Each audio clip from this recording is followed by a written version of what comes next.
এবার তীব্র সমালোচনার মুখে পদত্যাগের ঘোষণা দিলেন ডাকসুর সদস্য সর্বমিত্র চাকমা। ঢাকা বিশ্ববিদ্যালয় এরিয়ায় অবৈধ স্থাপনা উচ্ছেদ থেকে শুরু করে সেন্ট্রাল মাঠে বহিরাগতদের খেলাধুলার কারণে কান ধরে উঠবস করানো সহ বিভিন্ন কারণে ক্রমাগত সমালোচনার মুখে পড়েন ডাকসুর এই নেতা। এরপর সোমবার এক পোস্টে পদত্যাগের কথা বলেন সর্বমিত্র।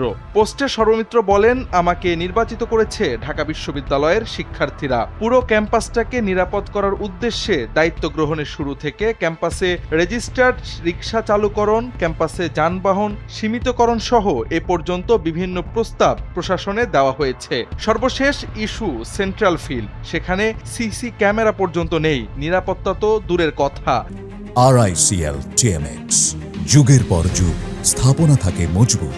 নারী শিক্ষার্থীদের হেনস্থা থেকে শুরু করে মোবাইল মানিব্যাগ চুরি, সাইকেল চুরি সহ প্রায়ই বিভিন্ন ঘটনা ঘটে। এদিকে ফিমেল স্টুডেন্টরা অভিযোগ জানায়, বহিরাগতদের জন্য তারা মাঠে খেলতে পারে না, হেনস্থার শিকার হয়। টিএমসি সংলগ্ন দেয়াল সংস্কারের কাজের ফাইল প্রশাসন থেকে ফিরে আসে, বিপরীতে ওই দেয়াল টপকেই ঢুকে বহিরাগতরা। সর্বমিত্র জানান, কানে ধরে উঠবস করানোর ঘটনাটি গত মাসের। সে সময় চুরি ছিনতাইয়ের ঘটনা অত্যাধিক বেড়ে যায়। প্রশাসনিক স্থবিরতার কারণেই কঠোরতার মাধ্যমে বহিরাগত দমন করে সেন্ট্রাল ফিল্ডে শিক্ষার্থীদের নিরাপত্তা দেওয়ার চেষ্টা করেছেন তিনি।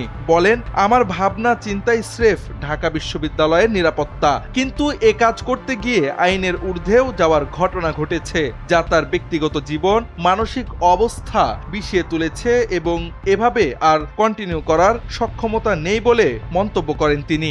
সর্বশেষ সর্বমিত্র বলেন, আমি পদত্যাগের সিদ্ধান্ত নিয়েছি, কারো প্রতি অভিমানবশত বা প্ররোচিত হয়ে এই সিদ্ধান্ত নিইনি। কাজ করা যেখানে কঠিন, অসম্ভব, সেখানে পথ ধরে রাখার কোনো মানে নেই।